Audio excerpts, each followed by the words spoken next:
سورة الكهف مكية ومكة جبي آية ديك وتيمدر الصفو إجوي بسم الله إن بل نريم عند الله الرحمن كو عند الله الرحيم كو عند الله وي فلما انتهى الكلام على تكملة الجلال السيوطي ده حالك تمي اتمن قل جلال السيوطي فلنشرع الآن إذن نات جوني في الكلام على تأليف شيخه الجلال محمد بن أحمد المهلا أو تشيرنا مكو baɗɗo takande les o woni ceerno mum baɗɗo takande dow o eɗen natana haala makko nafa'ana Allahu bihima wa bi ulumihima fi dunya wal akhirati wa nas'alu Allah ta'ala al-i'anata al-bad'i wal khitami wal mawti ala kamal al-iman wal islam eɗen ñaago Allah tabaraka wa ta'ala ballal to bange puɗɗogol e to bange timmingol eɗen ñaago Allah tabaraka wa ta'ala mayde e timmugol iman e l'islam wi bismillahi ko inde Allah arrahmani ko inde Allah arrahimi ko inde Allah alhamdu o wi sifa joɗɗo yettode tabiti lillahi wonande Allah alhamdu dendagal jettoɗe pop o wi wodani Allah woni noon ka annahu illi Allah qala o wi ujaddidu wa unshi'u hamdan mboɗo hesɗitina yettode mboɗo masalan ani mboɗo fuɗɗa yettude hooram hamdan li nafsi bi nafsi yettude hooram sabu hooram li ajdi khalqi ala an kunhi hamdi sabu tagore nde pop anda kattude yettode am ولذا حكوكي عن ابن عباس المرسى غوركو ابي العباس المرسى نون او ويته او وي انه سال ابن النحاس ونام دي نومو اودو غوركو النحوي اودو غوركو كو نحوي يانكي al gonday alhamdu o al o hali hiya jinsiyatun aw ahdiyatun bele odo al ko jinsiya walla ko ahdiya faqala o wi yaquluna innaha jinsiyatun o wi ebe biya anani yimbe be ene biya ko jinsiya kono non min kam bimi ko ala o wana jinsiya ko ahdiya bi anna Allah lamma alima nde wonno Allah tabaraka wa ta'ala nde o andi ajzu khalqihi donkugol tago makko an kunhi hamdihi ga katudi yettugol makko hamida nafsahu o yetti hoore makko bi nafsihi o yetti hoore makko wa abqahu o woppi yettode nde lahum wonande tagore nde yahmadunahu bihi ene jettiramo ɗum kanko yetti hoore makko o woppide ene yettode nde eɗen jettam ɗum woni alhamdu dendagal jettode lillahi godani Allah ɗum bikka a faami mimi alhamdu dendagal jettode godani Allah alladhi on anzala jippindo ala abdihi e maccudo mum alkitaba ko wiyete qur'an walam yaj'al lahu o wadanani maccudo o e der qur'ana he iwajan ko wiyete lural ay ko wiyete lural ala e qur'ana deftere nde lural ala hen qayyiman kayra deftere nde kede fo ciinde e alhaali laataade Allah wi waɗiri noon ko li yunzira bele o hulƴinira deftere nde ba asan lefte shadidan cattude min ladunhu ummarade e makko o yubashshira almu'minina o weltinira julɓe alladina no ɓen ya'maluna salihati ɓe ene golla golle moƴƴe wonde anna lahum ene wodani ɗumen ajaran jobdi hasanan ndi ganduɗa ko jondi makithina fihi koɓe ñiiɓoɓe e ndin ɗon jobdi abadan ha cay ndin ɗon jobdi noon ko aljanna o yunzira kanko Allah omo jertina a yefereɓe الذين بين قالوا فينو اتخذ الله الله كي جوجتيما ولدا بيد الذي ما لهم به علنا بإنقول كونغول من علم غندل علنا بهن ولا لآبائهم علنا كدي بابرا بمبه كدي إدوم كدي كونغول الذي كبرت موني كلمة كونغول أنني دي تخرجونغول أنا يالتا من أفواههم يكونوا دمار ويد الله أنا جوجي ngol kongol de ko mangol koy ha ngol koy na mawni ne burti mawnugo ngol de ene hulbini koy kaburat kalimatan takhruju min afwahihim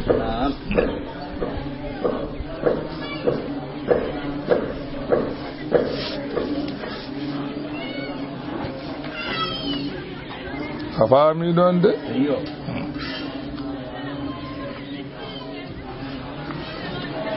kalimatan non andu ko kaburat kalimatan andi kaburat kalimatan ko tamyiz mufassiru للضمير المبهم والمخصوص بالذم محذوف أي مقالتهم المذكورة ويانا مبه حالان ده كبرت bimi wiyaade mabbe haalande nde kaburat takur kalimatan allawi in yaquluna be kalani illa kadiban sawana kongol fenat fala allaka ya majo an muhammadu baakhi un kalka nafsaka horema ala atharihim e caggal mak illam yu'minu so tawi be ngomdinani bi hadal hadisi e odo qur'ana bara horema asafan e sunnu allawi inna numinen minen ja'alna min badi ma alal ardi ko woni e leydi he ko mumante won e pudi e ledde o calli min badi dum zinatan laha ko cudaari wonande leydi ndi Allah wi min badir non ko li nabluwahum bele min jarribo yimbe be ndarobe leydi ndi ndarobe mumante won kon ndarobe calli di min dara e mabbe ayyuhum hol e mabbe ahsanu amalan burdo yodde gol wa inna minen la ja'ilunako min jogorbe wadoyde ma alayha ko wone dow leydi he ko sa'idan taje juruzan jorde min bada e leydi ndi taje jorde ba min baddum am daccuni mataw am hasibta mataw asikkat anna ashabal kahfi yimbe ngodo wimbal anani de warraqimi a'allu wal bindangal jinde mabbe e askoji mabbe Allah wadino non Allah wi kanu latinoma e qissa mabbe min ayatina koy kawnide amen ajaban kawnide min ayatina e maleji amen ajaban kawnide e maleji amen kawnide koy kawnide amen min ayatina raqib non wiyama ko ciangol do be ngoni do wiyama raqib ko wuro ngo be jeyango wiyama raqib ko haare nde be ngoni nde wiyama raqib ko kayit bindado askoji mabbe ngo ko lural tan raqib kanko ko lurata woni war raqib kanu latinoma non be latinoma e qissa mabbe min ayatina koy anani dey koy kawnide amen ajaban e hawnare aw a'jabaha walla ko buri hawnade hen وذكر جانتو إذ أول فتياتو تمنى تفي سغتابه be ilal kafi fewde wimbalongo sagatabe be ndebe kuli kefero mawdo mabbe gonduno on saha ay wabe payto wimbalo janto dum wa hasilu qissatihim ko gasi e qissa mabbe kama qala Muhammad ibn Ishaq na odo gorko o wi lamma daga ahlul injili de yimbe de do deftere mbewi wa kathurati fihimul khataaya gofi kewi e mabbe hatta abadul asnama habe batte rewde jalangeji wa zabahu laha be batti hirsande jalangeji wa baga fihim heddi e mabbe non man huwa ala dini Isa heddi e mabbe mabbe be ganduda ngoni koy diina annabi Isa mustamsikina bi ibadatillahi enen jogiti dewal Allah wa tawhidihi e gotidingol Allah wa kana birrum woni do rum do malikul lamdo yuqalu lahu Daqyanus lamdo goto ene wiye Daqyanus on wonno don e wure he abadal asnama wa zabahali dawagiti o do lamdo o rewi jalangeji o hirtani masalan jalangeji wa kana yahmilun nasa ala zalika o mo yorondo no yimbe o mbar jalangeji yo ndew jalangeji wayaktulu man khalafahu kala lundido mo wara dum fa marra bi madinati ashabil kafi o wirti yimbe wuro do ashabul kafi ngoni do wa hiya madinatu min ar-rum ko wuro e der rum yuqalu lahu afsus non wuro ngo wiete inde maggoto aram non ko arsus non ngo wiete ton fastakhfa minhu ahlul iman yimbe be ganduda ko julbe be cuudimo fasara yusilu awanahu o wattini o manela yimbe makko fa yafattishuna anani de ene bitta alayhim mabbe ne darabe wa yahdurunahum gaddabe lahu wanandemo kala mo be jibe gadda yeso makko do fa amuruhum bi ibadatil asnam wa yamirabe be ndew jalngi wektul man yukhalifahu kala lundi mo waradu falamma azamata hadhihi alfitnatu de odo fitina mawni e mabbe hangad wara alfitiyatu sagata be ji zalika dum hazanu chunni hazanan shadidan sunnu chattu wa kanu min asrafir rumi kambe non ko yimbe burnobe yontede e der wuro ngobe dia o hum hamaniyatun kebe jiyata wa kanu ala dini Isa ko yimbe dina annabi Isa be gon fa akhbara al maliku fa ukhbira al maliku bihim alam do halana ala hali mabbe wobi ibadatin ne be dewrata Allah fa ba'asa ilayhim lam do noddibe nele e mabbe fa uhudiru be gadda bayna yadayhi do yeso makko yebkuna be ngoy fa qala o wi be ma mana'akum an tasbahu li alihatina wa taj'alu anfusakum ka ahli al madinati ko hadi on hirsande jelengeji di badon koy mon wibe wuro ngombayni fakhtaru imma an takunu ala dinina wa imma an naqtulakum tubele gere didi ma jante dina amin walla min bara on ha mayo fa qala lahu akbaruhum mawdo mabbe o wi inna lana ilahan azmatuhu min as-samawati wal ard minen emin jogi dewetedo kewendi mo mawlugol mudum buri be kewendi deydi buri kewendi asman o wi lannatu wa min dunihi ilahan abadan min jogorane rewde ko wana on Allah ha cey sa isna ama badalaka kala ko feñan ma sa yidi wat sa yidi barami sa yidi goppame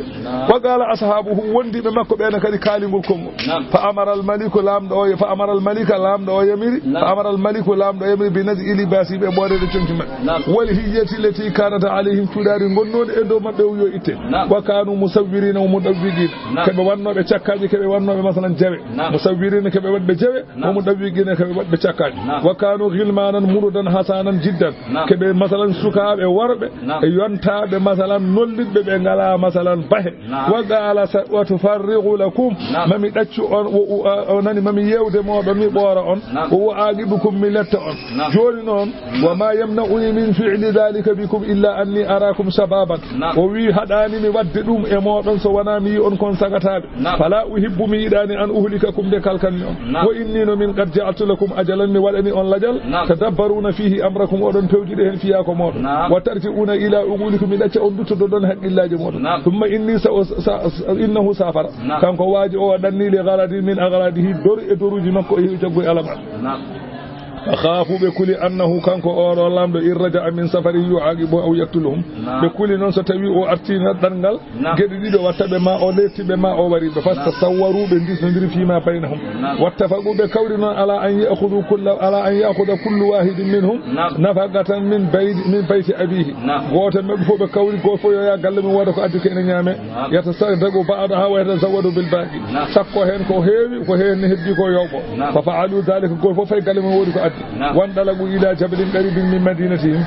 بيوي هاير واتر نبلي وما بيقول ينزلوس نون هاير نبيته فيه كهف إنه هاير هيبين مال ومروا في طريقهم بكلب بمبرسي رواند إلا وله فتبعهم رواند روا من بفدارته بندد رواند فعاد رواند هاي أرسي ففعلوا ذلك مرار بندد رواند كرابوي كرواند أرس هابوي رواند بي أيوة أنا أحب أحباب الله من بريده بالله عز وجل فناموا دان دي وأنا أحرسكم من مرينا فتبعهم رواند rewe mabbe fa dakhalu kafa be naate bi mbalo waqadu fihi be jodi hen laysa lahu amalun illa as-salati was-siyami wat-tasbih wat-tahmid do der hayre do ala ko be gollata do so wana julde e horde e subhinde e yettude Allah wa ja'alu nafaqatum tahta yadi wahidin minhum be jetti matalan kaaki kaalisal ka be jogino kal be bade jungo goto ismuhu tamliqa non gorko o wiete wa kana yati bil madinati on heewi arde wuro to yastari lahum da'ama sodane be nyamde sirrane suudade wala jassasu lahum al khabara wana yuhumpitanade be kongudi wana jewde al halidi matalan en nyukkina nabe khabaruji falabisu fi dhalika al ghari ma sha Allah be gone wimbala go ko Allah haji summa raja al maliku daqyanusu min safarihi lamdo daqyanus ummiti dangal mu arti fede wuro go wa kana tamliqa yawma idin bil madina wa sa tamliqa na arido wuro do sodde nyam yastari lahum da'aman o sodana be nyamde fa jaa wa arti to wimbalto wa akhbarahum bi ruju'il maliku halilu lamdo arti wa annahu yufattisu alayhim on de lamdo ni yilo fa faza'u kambe fo be jengi wa sara'u yadhkuruna Allah be natani min nyanto Allah azza wa jalla wa yatadarrauna bellor likino ilayhi fewde Allah fi daf'i sharrihi anhum bela Allah no dumtana be worode o do kula wa dhalika inda ghurubi shamsi on saha ko tahamutal nange fa qala lahum tamliqa lam tamliqa bibi ya ikhwata ehe musidabe am kulu wa tawakkalu ala rabbikum nyame bakkere de Allah fa akalu be nyami wa jalasu be jodi yatahaddasuna wa tawasawna fima bainahum an kanti masala anani de e be jodi e be jewta e be basodira ko woni hakkude mabbe kadalika il alqa Allahu alayhim an-naw fa Allah wedde mabbe doygol fil kafe der bimbal wa alqa aidan ala kalbi Allah weddi doygol kade rawandu wa huwa basiru zira'ihi rawandu ni werti koyde mum ala babil kafe damal bimbal go fa fattasa alayhim al-malik lamdo yilibe fa dulla alayhi lam alayhim lamdo wi'a e ben to fata hayyara afima yasna'a bihim de ware ha e damal o taybe lelibe daari o runki addu holko foti wadde be wi be do mi andam fella be maya walla mi yabbay do maya walla hay huldum o runki andu ko jogol wadde Allah wedde bernde makko an yasudda alayhi babal ghari yo jettu masalan damal gal o mahdu o fa Allah weddi be bernde makko o wadde وأراد الله عز وجل أن يكرمهم بذلك ألا نموي دم وتدنرت بهم ويجعلهم ووضع بآية للناس كما وننديم وأن يبين لهم أن الساعة آتية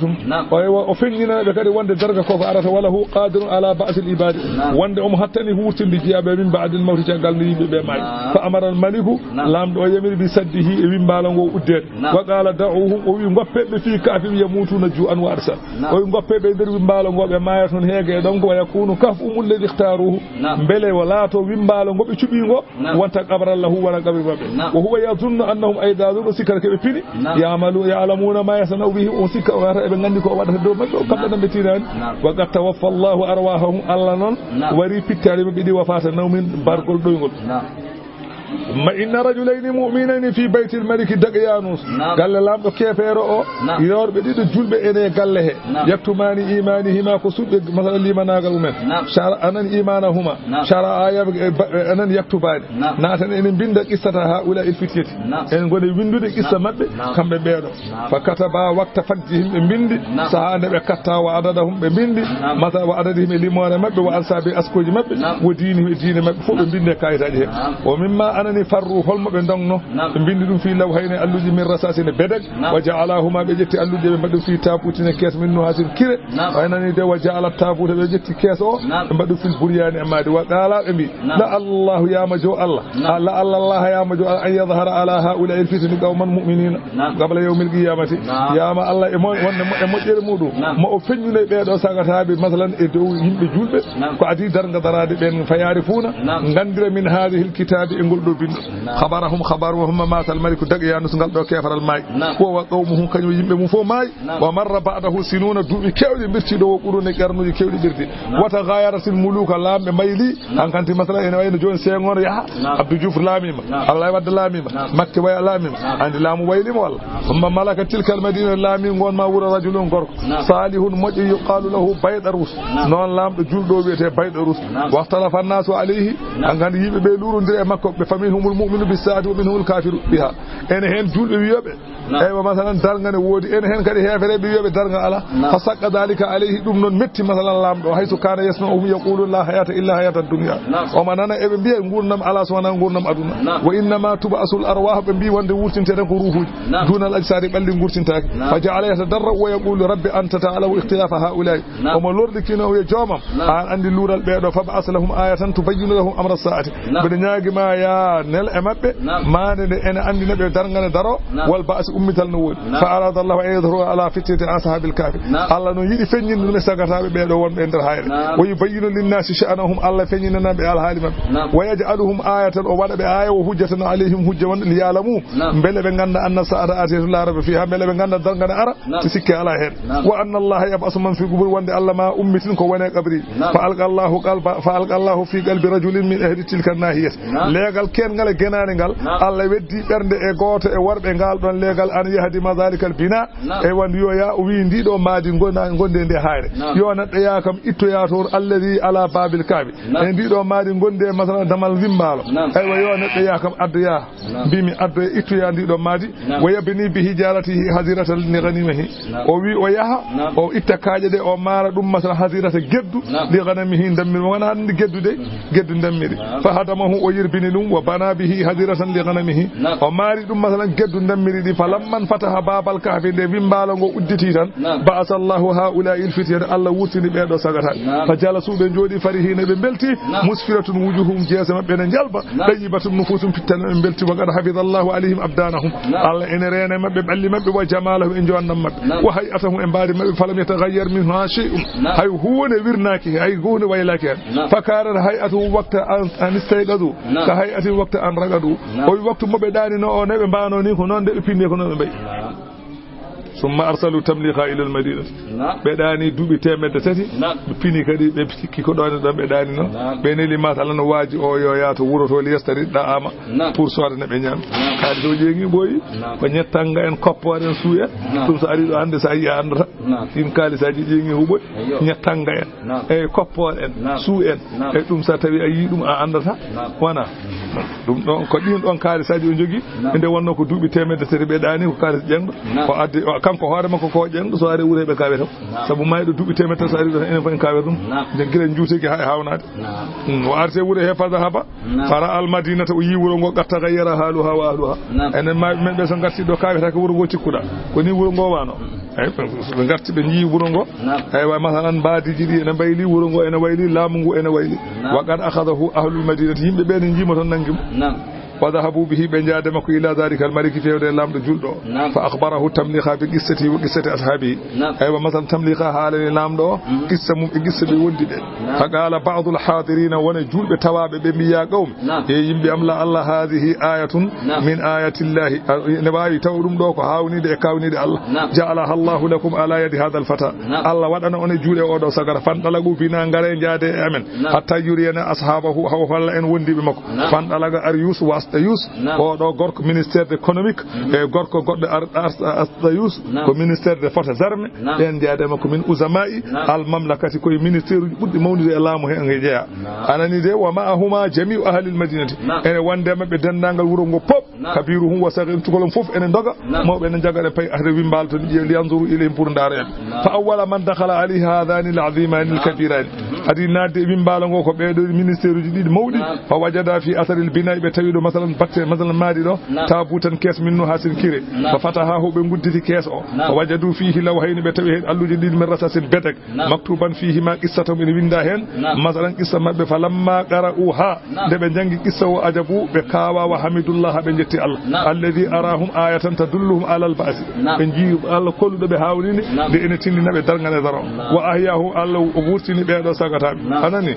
ثم ارسلوا قاصدا الى ملكهم beneli neddo yo ya fewde lambe mabbe mojjo baydarus an ajila bil huduri yo yawna ara ilayna fewde amin la Allah ka tara hada yawna ngara fewa amin la Allah tara hadhihi al ayat al ajibara jande do hawninde fa inna fityatan ba'asahumullahu wa ahyahum be do sagata be ko Allah ummitini be Allah wurtini be wa qad kana tawaffahum 300 sanatin Allah warino be dubi temede tati wa aksar walla ko buri hewde falamma jaa al khabaru dhahabahu hammuhu wa wi dhahaba hammuhu de halaka yettino lamdo juldo sunnu makko yehi wa qala wi ahmaduka rabbas samawati mbodo yettuma an jeedo asmanuji wal ardi leydi tafaddalta alayya aburni kan wa rahimtani ayurmi mamam walam tudfi an-nur alladhi ja'altahu li abai anyi fani annore ne badanoda babirabam farakiba o waddi wa tawajjaha nahwal kahfi o wayto wimbalo to fadakhala alayhim wa nati e mabbe o fariha bihim o welto di e mabbe wa atanaka hu o daadondiri e mabbe waga fa bayna aydihim wa dari yasmat wa hum julusun be jodi ala ardi yusabbihu yusabbihuna Allah e be cenna Allah wa yahmaduna be jetta Allah fa qalu lahu be bi mo nastawdi'uka Allah e min desnuma Allah wassalamu alayka wa rahmatullah yurmede ikisal yo wanema hafizaka Allah yo Allah rene wa hafiza mulkaka yo Allah ren labuma wonu izuka billahi e min molana ma Allah min sharril insi e warode neddo wal jinni fa baynamal maliku da yo lamdo qa'imun en dari tan idraja ila madaji iman be duttibe fayde be leli de be leli fa namu be dami wa tawafallahu anfusahum Allah wari fitali hangal may fa qala al maliku ilayhim fa qama al maliku ilayhim lamdo dare mabbe wa ja'ala siyabahu alayhi wajati chumchiri watte mabbe wa amara an yaj'ala kullu rajulin minhum fi tabutin wa yamiri yo wade kala gorko e mabbe yo wade kes kange falamma masa goto be wade kes kange be ngubba falamma masa wa nama de kanko lamdo o hoti o daani jamma atahu be ngarema ko fi manami himbe koyditinimu fa qalu lahu be bimu inna lam nukhlaq min dhahabin wala fiddatin fama min taga kay kange min taga kay kalis walakinna khuliqna min at-turabi wa ila at-turabi nasir min taga koy leydi min battinta wattu min leydi fatrukna kama kunna fil kafi woppi min godina ibn balango ala turabi ilaydi hatta yaba asana Allah minhu ha Allah wurtina min leydi he fa amara al maliku inda zalika bi tabuti min sajin lamdo yamiri no yebe mbade kesuji masala anani de ledde dedo boarus saj fami fa ja'alu fihi anani fa ju'ilu fihi be mbada e kesu he o kesuji he wo umira an yub wa amara wa yamiri an yabni ala babil kafi ne mahete e damal bi balango masjidun juma fihi en wa yasuddu bihi babal ghari jumaka uddire damal bi bango fala yarahum ahadan hay goto taw yetabe wa ja'ala lahum idan aziman o wadi be kala hitane e badde ziyara hitane fo badne feto mango wa amara an yuta kull sanatin wa yamiri kala hitane yo ar ko do gisso hay فقالوا بنبي ربنا جومي أمن آتنا ركمين من لدنك أمراد دمه رحمة يرمين وهيئ لنا فيونا من أنني دي من أمرنا الحال أمن رسدا فيوال الذي فضربنا من دنني على آذانهم أنني جتم من دنني جتم من بي جتم بتنبيغول في الكافي اندر بمبالغو سنين عددا دوب لمتين الذي هم بعثناهم من بندني لنعلم بل من ayyul hizbayni hol fo e pelle de aywa masalan fedde julbe de e fedde heferebe de wal hen pelle ahsa burde wawde tongude lima labisu kebe nyibe wi mbalango amadan dumun allawina hanu minen naqussu e min janga an muhammadu alayka imana ba'hum khabaru mabbe bil haqqi gon innahum kambe beedo fitetun kebe sagatabe amanu bi rabbihim gonginobe joomen wazidnahum min beydine be hudan pewal allawi warabatna min tongi ala qulubihim berdam min cembini berde mabbe haalde gonga ida ga mutumande be dari e yeso lamdo kefero o wi be cujjan jelengeji be bi dum fagalu be ngone wiide on rabbuna joomi amen rabbus samawati ko jeydo asmanu wal ardi jey min ko jeydo asmane leydi lan nadu min jogorani rewde min dunihi ko wana on ilahan deweter den non so min dewi ko wana on la gargulna den non min kalat izan on saha sadadan kongol ngol ganda ko burtugol e kefer so min dewi ko wana Allah min kaali kongol ngol mojjani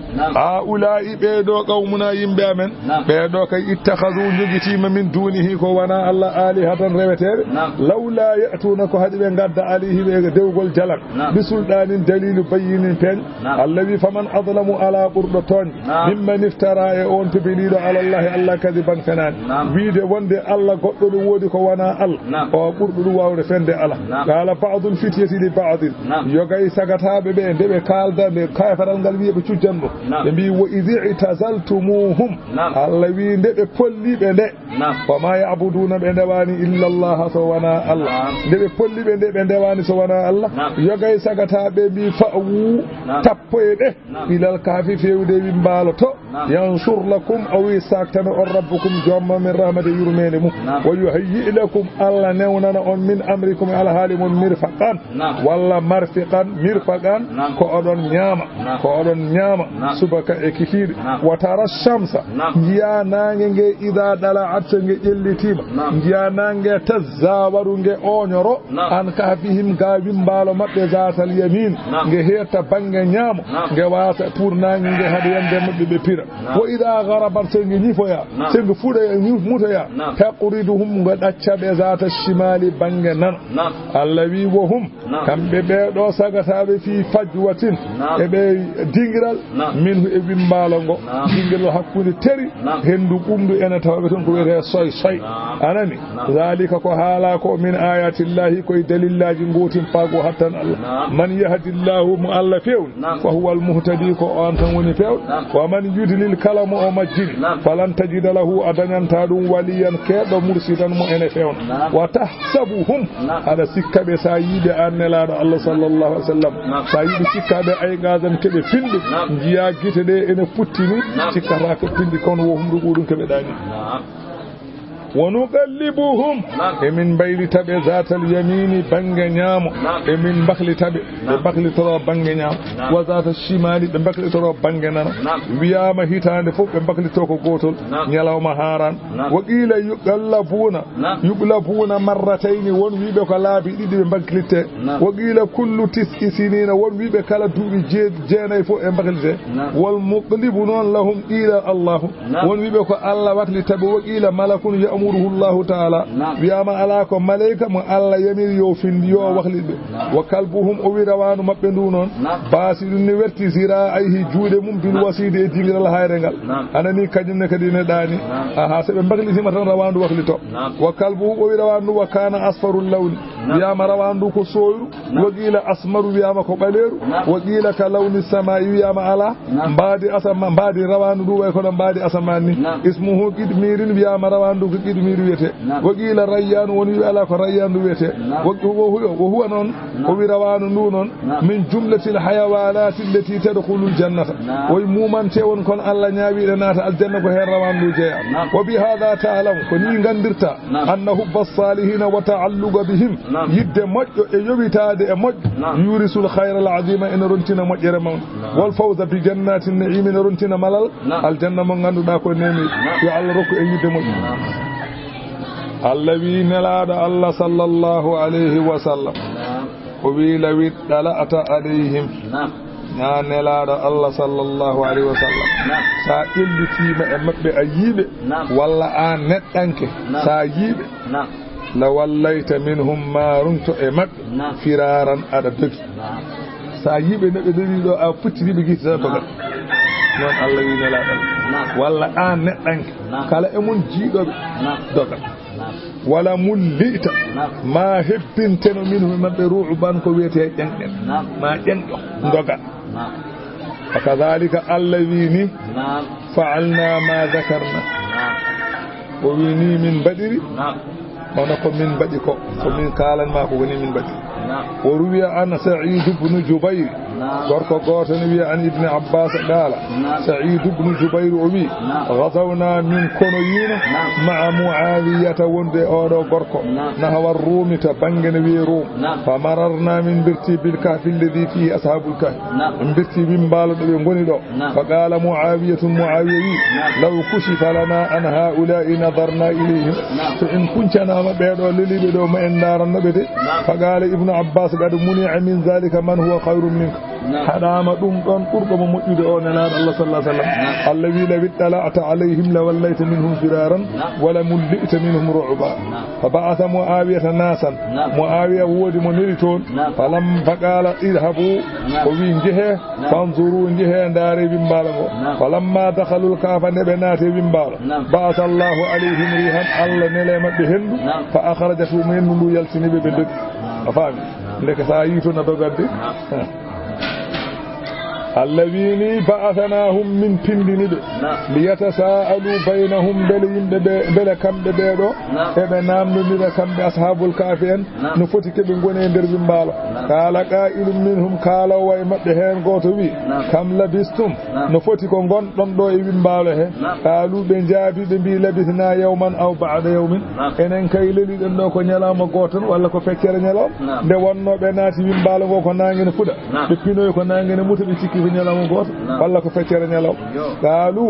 hawruɓe gonga ɓe mbi rabbukum jomon a'lamu bima labistum jomon ɓuri andude ko gonɗon ɗo joni kay goppen haalaji faba asu nele ahadakum goto e moɗon mbi warigi ko wondude e kaalis mon haadihi oɗo nelemo ilal madinati fewde to wuro to wiyetego Darsus yo ya o sodana en ko ñamɗen fal yanzur so ari to jeere to noon yo ndar ayyuha hol fof e nder wuro ngo azkada aman ɓurɗo siwlisde ñamde yo ƴew ɓurɗo siwlisde ñamde fof o sooda mum mo beña mum kippiti fof hoɗo soore mum de mo beña mum ɓukara buubi hoɗo soore mum yo ƴeew mo beña mum kippi taw buubi juurata ko hen fal yanzur ayyuha azkada aman so yeehi fal yatikum yo addan on bi rizqin arjide minhu ummorade e jeere nde wal yatalattaf noon so yeehi yo suuɗo wala yusiranna bikum haɗa tinde on ahadan goto haade tinde on goto sabu innahum kamɓe ɓeeɗo in yadharu aleykum soɓe peeñi e dow mon yarjumukum ɓe mbara ɗum ɓe piyaɗon kaaƴe ha maayon aw yu'idukum walla ɓe dutta on fi millati ɓe diine men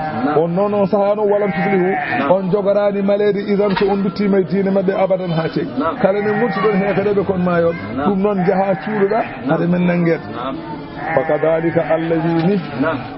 no min pindiniri ɓe ni ɓe pini ni a'tarna min ƴelliti alayhim maɓɓe yimɓe ɓe ganduɗa ko juuɗe a'tarna alayhim liya'lamu mbele yimɓe ɓe ganda anna wa'adallahi wonde fodore Allah haqqun ko gonga annal qadira ala inamatihimul muddati dawilati kattanɗo ɗanninde ɓe ɗiɗo duuɓi no mbay juutde ni wo ibqa'ihim ala halihim bila ghada'in woppude ɓe ɓe pooƴani ɓe jorani tawa kadi ɓe ñamani ndeke qadirun ala ihya il mawta ndeke oɗo so wiide wawi wurtinde ma ɓe ne gasa wa anna sa'ata wa andini ɓe wonde a darga la rayba fiha sikke ala e mum koko waɗata Allah wi ne min ƴelliti ɓe jangto kadi id yatanaza'una anani dey tumande ɓe poɗodiri kamɓe julɓe ɓe hefere ɓe baynahum hakkude mabɓe amrahum alhaali ashabul kafi en eyi ɓe poɗodiri eɓe juuro eɓe lulodira ɓeɗo mbiya fa qalu hefere ɓe mbi ubnu alayhim mahe e dow mabɓe tan bunyanan maadi mbaɗe tata tan mbaɗeɗo tatan goppanɓe toon wayi rabbuhum joom mabɓe a'lamu bihim ɓen ɓuuri andude qala alladhina ghalabu ɓe ganduɗa ko folɓe ala amrihim alhaali masalan sagata ɓe hono julɓe ɓe ɓen mbi ala minen kay la nattakidannama min jogito alayhim e dow mabɓe kay masalan masjidan ko wiyete jama ene juule ha yawmal qiyamati anani de ɗum woni kan jama nan ɗon sayaquluna kamɓe yeddodiroɓe ɓe maɓe mbiyoyi e seɓe jeddodira e limore masalan e zamanu nelaɗo Allah sallallahu alaihi wasallam yahudiyankoɓe e julɓe ɓe ene luurodira e zamanu nelaɗo Allah wone mabɓe mbiya salasatun keɓe tata ɓe gonno rabi'uhum wattiɓe nayo kalbuhum ko rawanu mabɓe wayaquluna wone mabɓe mbi ala wana noon kamsatun keɓe jeeya sadis wattiɓe jeegomo kalbuhum ɗum ɗo ko konguɗi annasara najarani en ko ɓe luurodirno Allah wi ɗum rajman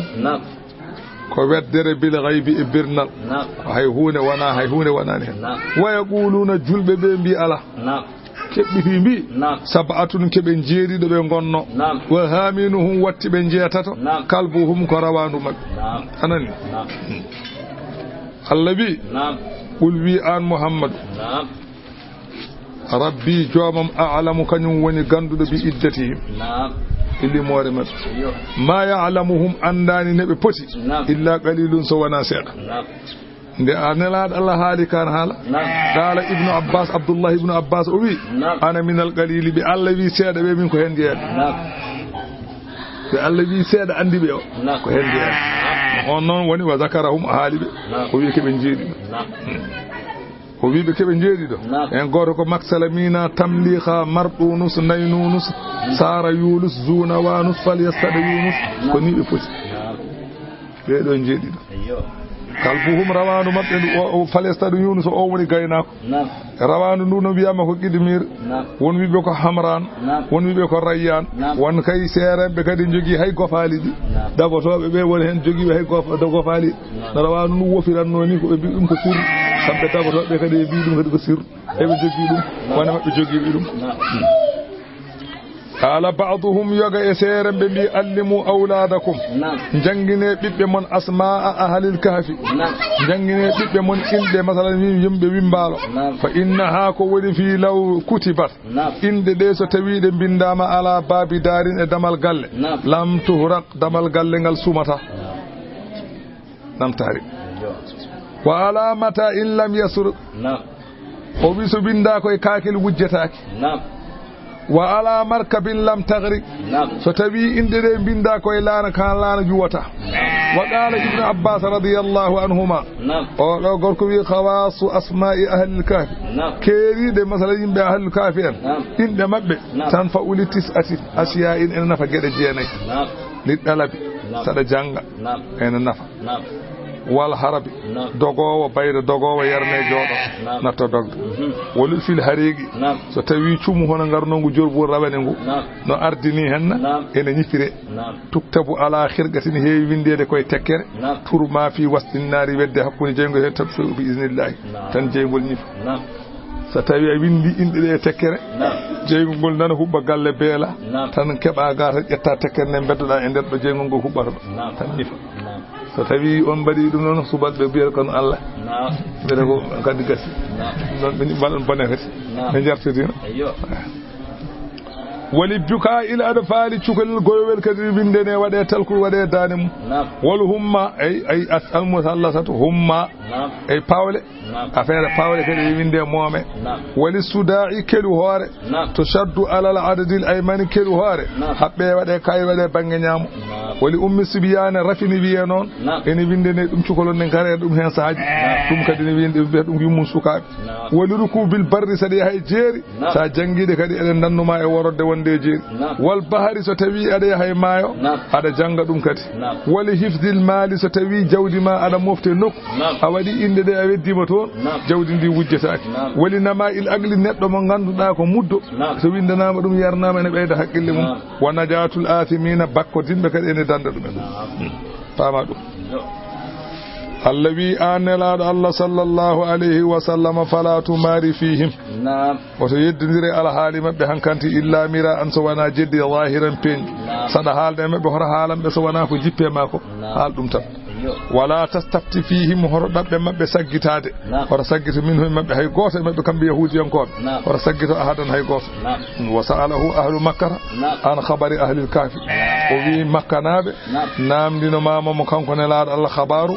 yimbe bimbalo faqala ukhbirukum bihi gadan ko yimami halan on dum jango so Allah haji walam yaqul lan insha Allah o bi annan so Allah jabi ko mami halan dum jango jonnon Allah wi wala taqulanna hoto wiyat bi shay'in wanande hunde aywa masalan anani inni min fa'ilun bodo jogori wadoyde dum gadan zalika dum gadan jango sawana illa an yasha Allah so wana biya so Allah jabi hoto wiyat ada jogori wadde hunde jango so wana taw Allah haji hoto halat dum anani واذكر ربك ويسفتر جومي نون ستوي أيجتي إذا نسيت سيجتي أهالي أغيني أيان إن شاء الله دون أنا جواني بكتوي أي هاري بي إن شاء الله على باس وقل بي أسا يا مجو أن يهديني نفعون تمي ربي جوم من أقرب من هذا كبري الله دي أودو خبر أنا نكن تندين وندكم أني برسدان بيوال أني أهالني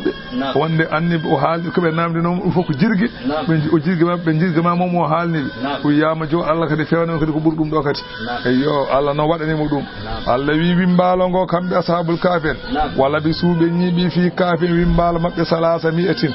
duubi temedde tati salasa mi'atin sinina walla salasa mi'ati sinina to bange masalan to tawi ewa ko adfu bayanin salasu mi'atin walla salasa mi'atin sinina dum don ko mudafun ilayhi anani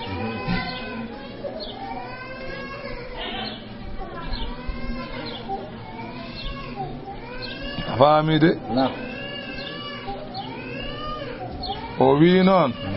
tuubi temme tati ko shamsiya non woni janvier ha janvier watazidul qamariya alaiha indal arabi 9 sinina to bange arabe non lebbi men haran ha haran ko duubi temedde tati e duubi jeenay hawrata dum woni wasda duubi beydini tis an duubi jeenay قل بيبي الله أعلم الله بوري أندد بما لبسوا كبنيب وله إن وادم غيب السماوات كبرنا أسمان والأرض إليه وما أندني أبصر به كابسك أندني الله كابسك أندني الله وأسمع به كابسك ييني الله وكنني الله كذلك بمعنى ما أبصره وما أسمعه ما لهم على نابه كم بمثلا أنني دي وان بأسمان إليد من دونه كوانا ألا من ولي مؤن ولا يشرك رندان في حكمه إن يوارمك أحدا هاي قوت رندان الله إلا أنه غني عن الشريك الله كجندي يغارند واتلو درسيتو ما أوهي إليك كواهيا فيودما من كتاب ربك إدفتر جوم لا مبدل قصة على لكتابه لكلماته ونند كونغولي الله ولن تجد أجغراني دنج من دونه كوانا الله ملتهدا يونيرغال واصبر من نسك في التانما دمبل مع الذين وندبان يدعون ربهم بأن دوا جومين بالغداة سبك والأسي كثير يريدون ألاكم موي إيكو دوا الله كوس وانا وجهه ذات الله أمتن مويها يريدون بإبادتهم وجهه موي دوا المبع الله نغلتن كو ذات الله وانا كاك أدنا وانا هيهون من سنداجي نلال الله صلى الله عليه وسلم أهل الصفة en jangino to wana to suratul an'am alhalima Allah wimo be do bordi be tekke to faada ha Allah way basar tut be do borni be tekke bo khubay anani bilal en suhayb en anani dey salmanu en be do chamci mabbe corboji di wande mabbe ولا تلتفت لجمال الأغنياء وتو يكيرون جوانن بيدو ألدوبي وحسن سيابي اتشمتي مبي جودي ريتيردو فإن حسن الظاهر مع فساد الباطن غير نافع سو دو يودي لس بوني على فنفس كو سيدي لس يودا دو صوفا على باس كونو دو يودا لس صوفا فداك برك دم تجي جيمو جمال الوجه ما أقوبه النفوسي كقنديل على قبر المجوسي o wi yeso yongo fittanu bondo way kono sifa lampa e dow qabri kefer sa yehi batuwar mayi kubeje jodde taw ko yefere be ngoni der ala ko nafa lampa so hubbama time dow ma don ne jeygol ko nafi yeso yongo moƴƴude ɓuri ɗum nani Allah wi wala ta'aduhu to firlit aynaka gitema anhum ga mabbe turidu anani de tawada muya zinatal hayati dunya cudani gurnam aduna wala tudi'u wa tadaffa man aghfalna on mo min bil sidi qalbahu bernde mum an zikrina ga qur'ana amen betedo uyaynatu bun hasan e wondi be mudum jangina qissa mabbe oto wattaba rewi hawahu belade mum woni kefer oɗo ko ashabul kafi en ashabu suffati wiyama ko ɓe temedde jeeɗiɗi sanɗa koɓe wasɓe koɗo jumani sallah sallam tan ɓe goni ɓe jaltata ɓe juloyo ɓe jaltata ɓe jabboya ɓe jahata ɓe ngala enɗi kosam yusalluna salatan tan wa yantadiruna ukhra ɓe juulere waktu tan ɓe jooɗo ɓe pada ha waktu goɗɗo ɗum woni haaju mabɓe ne aya o jippi ne laaɗo sallah sallam wi alhamdulillahi alladi ja'ala fi ummati man umirtu an asbira nafsi ma'ahu o mi yetti Allah baɗɗo e nder leñolam he mo jamirami yo muñ fittana mondude mumen yetti Allah baɗanɗo ɓe noon fakana laatima amruhu alhaali muɗum furuɗan koko fuɓɓutti o ɓul wi alhaqqu gonga oɗo qur'ana ko gonga min rabbi ko ummarade jomman faman sha'a kala mo yiɗi fal yu'min yo gonɗin faman sha'a mo yiɗi fal yafur yo yedda mo wela yedda mo wela jab hay woni te qur'anam nan ɗo jiɗɗo yo gonɗin jiɗɗo yo yeddu ma arte muɗum innano minen a'tadna min podani lizalimina hefereɓe naran jeygol ahaɗa bihim ene filtiɓe suradi'uha woni kiwuji jeygol ngol oɗo kindi kanda gaddanami huuɗo kikiɗe he gaddanami huuɗo e kikiɗe he suradi'uha kiwuji masalan aneni de nokku o kiwuji jeygol ngol ene filtoɓe kamɓe hefereɓe lima warada anna ardaha min rasasin wiyama yawmal qiyamati jahannama ɓe yaɓɓete ɗo ko betek taynaɗo wo hiɗanuha min nuhasin ɓale masalan jeygol ɗe ko kire wa sabbuha min kibritin bildi ndi ko jamɗe ɓaleje ko ɓuudu hannasu wol hijaratu huɓɓirte ko yimɓe masalan e kaaƴe fa ida uqidat fiha so tawi jeygol ngol huɓɓama saral kullu ko foof wattina naran ko jeygol ajarana allahu minha yo Allah dandu en hen bi mannihi wa karamihi sabu moƴƴere mum e teddungal mum yo Allah dandu en on bone وإن يستغيثوا ستوي ببابي من الذي يغاصوا ببابي بما إن ديام كالمه لبادم ندقي دير قدر وإن يستغيثوا سبب بابي نيما نبي الله من تنبي الله من بيني إن قدنين ديام بادم ندقي دير قدر تاينا digi dere godorong taynado be gaddene dum ene wulini wi jaw be jarne dum alla wi se be jarnama yashwil wujuha ndiyam dam ene bendina jeese sabu wulde alla wi so tawi ndiyam dam hakke mum wulde so ballima yeso yoran yeso go benda bi sa sharabu mbos njaram tawde ko dam wasa'ad boni tawde anani de jeygol murtafa gantu gorde aha tawde koy jeygol tugorda mbos mum إن الذين آمنوا بين غندودا إن غومدني الله وعملوا الصالحات نتيغول غوليجي موج إننا نمنن كيلا نديء من غنا يبوتوبه أجرا جبد من أحسن أون موجند عملا غول أولئك بيدو كيلهم إن وادني بجنات غس أدنين دي غندا كو نيمبه تجريد إن دوغا من تحتهم لسمن الأنهار تشاد يحلون سبناتي بچودره فيها تو الجنة من أصحاب رجب وياما كامبه جولبه سبناتي الجنة be jokke jawe tati wi'ama ko jawe tati anani de hen jaw ko lu'ulu aywa jawe lu'ulu kangen lu'ulu en biita or kono ko selli goto fu kala juudo naada aljanna cuudari mum kala do salligi haadanno e ma cuudari ni liya hatu ko selli tan tawi mane ngala haado wana jawe tati min zahabin kange wayalbasuna be borne ton siyaban chomci khudran di ganda ko bulaji min sundisin e chomcine biyeni wa istabragin e chomcine biyeni allawi muttakiina fiha sabenati aljanna e be tuggoton alal araiki enen bira dankeji alal araiki dankeji ni'ma tari as-sawabu barjitari tawde ko aljanna wa hasunat moji don kay murtafa gan tuggorde tawde ko aljanna wadrib lahum wadan be kambe hefere be e julbe be masalan tindul rajulaini worbe dido he jaalna min badani li ahadihima wa e goto mabbe kambe keferebe be jannatayn kefero o keferebe be min badani dumen gese didi en goto min badani dum gese didi min a'nabin erezeji wa hafafnahuma min piltini gesede bi nakhlina tamaroje wa ja'alna min badi baynahuma hakkunde gesede zar'an wiyete gawri ndi ene aldinore kiltal jannatayn do gesi didi ngesa gawri ba e ngesa tamaroje ba kala hen ngesa atata addi uklaha nyamande mum walam tazlim ustani minhu emum shay'an haydara wa fajjarna min ucciti khilalahuma hakkunde gesede naharan ko wiyete ciangol ne doga hakkunde majji wa kana lahu odo kefero omo jogino zumurun besnoje godde anani de e hakkude de do gese wondude de gese on jigi besnoje godde faqala o wiyani li sahibihi bandi ko goto juldo e mo wo huwa yu hawiru o mo waso dum o wone wiide on ana aktharu minka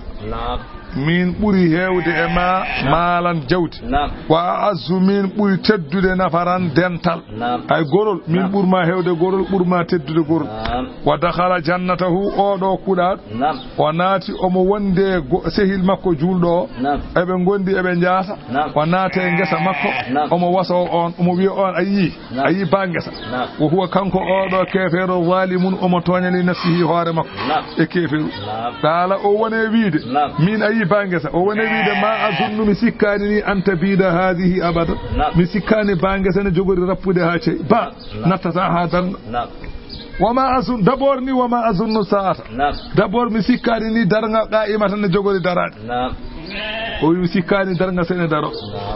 te wala irudittu wallahi somi ruttama ila rabbi fewde joma wana biida somi mayi komi gurto ey somi mayi wallahi la ajidanna khairan mami tawoy ko buri mojjude min ha e baado ngesa mun kala bar ruttorde halika qala lahu jabi musahibuhu gondido makko huwa yuhawiruhu ena jabondira e makko on wiimo akafarta mbete ayaddat billadi on khalaqaka tangnodo min turabin eleyd humma caggalde o tagma eleydi ha gas o tagma min nutfatin e toɓɓere o tagi baba adama ko e leydi an tagaɗa e toɓɓere caggal ɗon humma sawwaka o fonduma o wattuma rajulan goɗko a yedda ɗon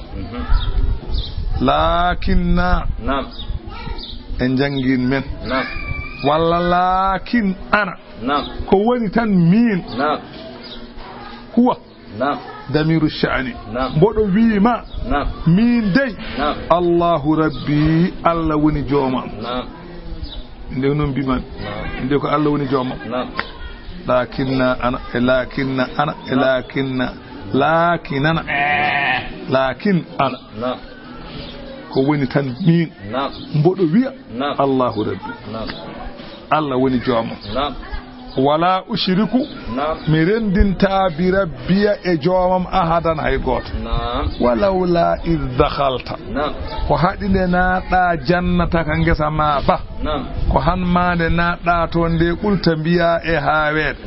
mbiya masha allahu ko allah haaji dey ɗum wonata la quwwata sembe ala e dañde ko moƴƴi illa billahi so wona to allah kalangol kongo rasulu sallallahu alaihi wasallam o wi man uliya khayran kala mo dañi ko moƴƴi kala mo dañi ko moƴƴi rokka min ahalin ko wayno cuddiɗo walla ɗesmu aw maalin walla jawdi dañƴa bortel walla coɗɗa jawgel walla dañƴa wutte keso walla woodi ko dañƴa e kaalisal keɓi juuɗe ma kucciɗa e walla dañƴa oto mbiya nde dañƴa nde mbiya masha allahu la quwwata illa billah kalagol konngol nelaɗo wi sa wi noon lam yara fihi makruhan kala ko moƴƴani o yiyata hen allah wallatamo hen sa dañi ko hisɗi tan kaalaɗo kanko waajo o wi in tarani ana so tawi a yi kam min walla in tarani ana so tawi a yii kam ko damiraji ɗiɗi ngoni aqalla min ka min ɓuri famɗude ma maalan jawdi wo waladan a yii kam min ɓuri famɗude ma ɓesngu aɗa wasomi fa asa rabbi yamo joomam an yu'tini khayran joomam o rokkami ko ɓuri moƴƴude min jannati kay guesa ma Allah ne wawi rokkude mo ɓuɗɗum wo yursila alayha Allah nela e guesa ma ba husbanan ha caango mina samai ummarade asama fa tusbiha guesa ba wattina sa'idan ko leydi zalaqan ɗi ganduɗa ko ɗandi ala ko fuɗata mum hay tus aw yusbiha walla wattinani ma'uha ndiyam guesa ba wattina gawran ko ɓeeɓ koko ɓeeɓi e addu balɗi nattina edina ɗiɗin to aw yusbiha ma'uha gawran on saha falan tastadi alahu a jogota ko hattan wonande ɗum ɗala ban feere ala feere heptude so Allah bonni ko mbawɗa hen Allah wi nde waaji o haali ka haala tan goran wo u hiiɗa filta ngesa ba fof halki fa asbaha o wattindi kanko joom ngesa basatonoɗo binoɗo bonata o wattindi yuqallibu omo waylita kaffayhi newe makko e nimsude ala ma an faga fiha ko nafɓuno hen to banggue ndema e ko nafɓuno hen to banggue gasoil masiŋaji demnuɗi ko joɓano e gasoil mo ferino e engrais mo ferino wo hiya ngesa ba khawiyatun eba fukki ala urusiha e dosɗe mabbe eba yeni wayaqulu o wone wiide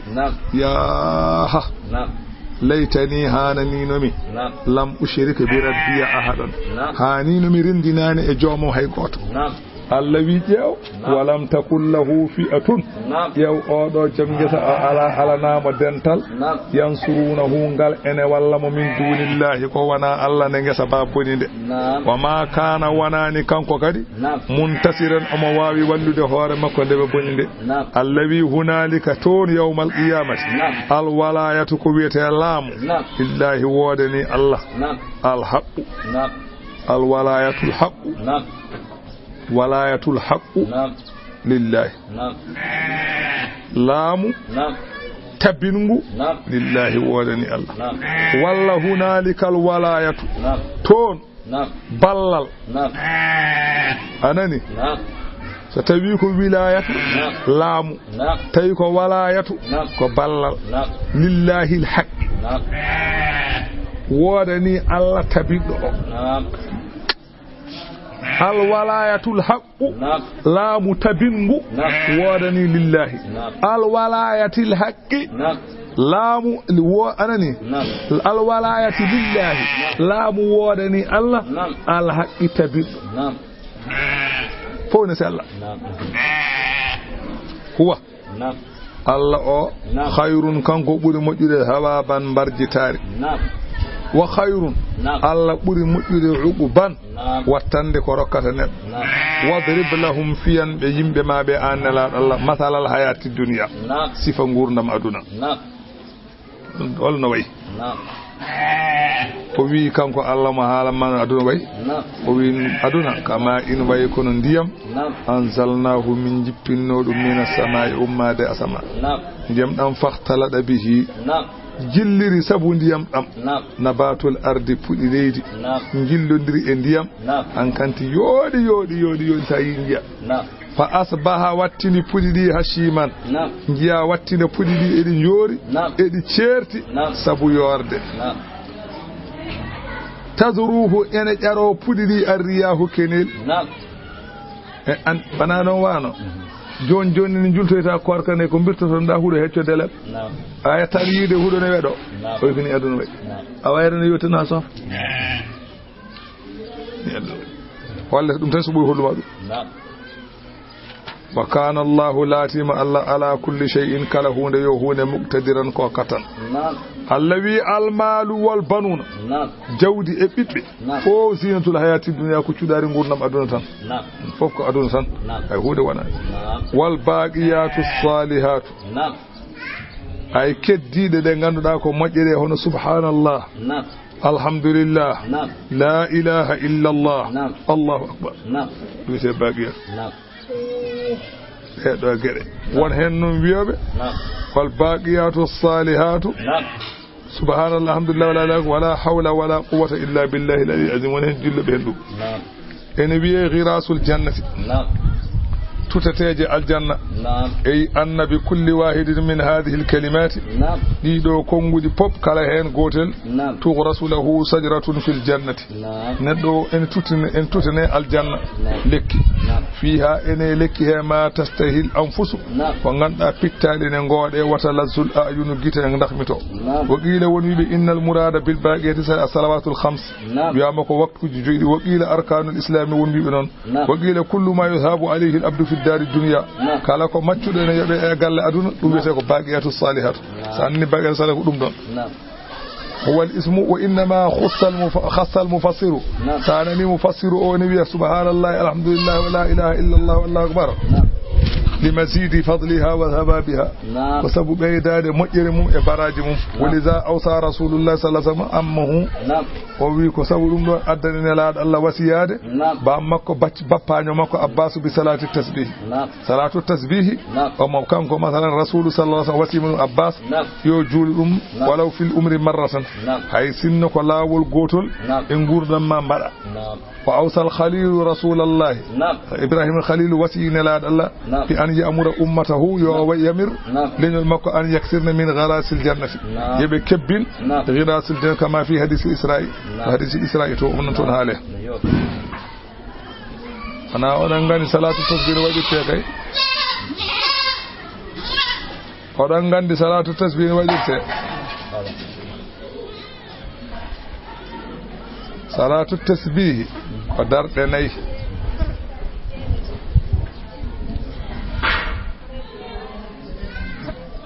darnde fof darde salminango ala sa habbiri a jangi fatiha e simore a gayni bita ko subhanallah alhamdulillah la ilaha illa allah allahu akbar laabi sappo e joyi jagga e koppi mbaɗa noon laabi sappo ƴumtoɗa mbaɗa noon laabi sappo paya leydi mbaɗa noon laabi sappo jottoɗa mbaɗa noon laabi sappo cujjita mbaɗa noon laabi sappo jottoɗa mbaɗa noon laabi sappo kaftoɗa kadi daroɗa darde fof jooɗete darde fof jooɗete sa sujji premier sappo sa jottima sappo cujja deuxième sappo jottoɗa kadi sappo après kadi kaftoɗa mbaɗa sappo e joyi darande ɗe tan woni sappo e joyi kono sa nangue koppi a dartima ko sappo tan sa tongi ɗum hawra ko temedde tati darɗe nayyi waɗete ɗum wiyete salatu tasbih alhamdulillahi wala ilaha illa allah wallahu on paami ne jiɗɗa fof so ñalawma so jamma so nangue hoore so subaka so kiki wona taw nangue fuɗi walla nangue muta sharia haƴirni ko heddi fof ne jogui mbaɗɗa fof ne moƴƴi so galle mon so jama so ɗadde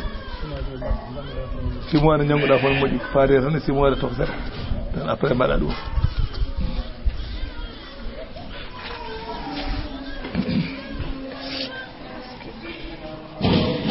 a faami ɗon de o wi ɗum khayrum ɓuri moƴƴude inda rabbika ta joome sawaban barjitaari wa khayrum ɓuri moƴƴude amalan ko wiyete yela